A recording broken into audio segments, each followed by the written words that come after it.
Na-late na ako dito guys ng build eh. Ayun, buti na lang talaga nakabawi ako. Sa pool. O, diba yung score na ako? 1-4-3 na guys. Tagal kasi yung dalawin ng tank eh. Tatlo-tatlo kalaban ko sa gold lane. Ayan o. Naging lamok na lang yung mga yan eh. Niya lang sana katapat ko eh. Kaso dami nila sa gold. Sa lane ko eh.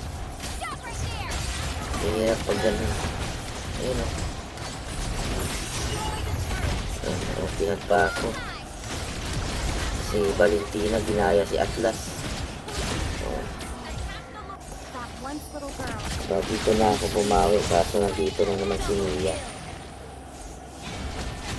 Ayun o. Oh, diba?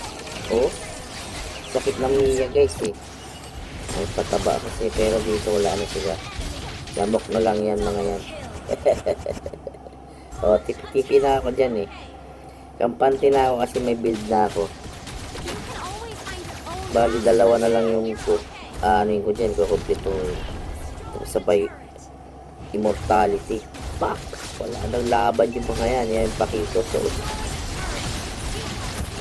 para na lang lamok na lalapit yan. Oh.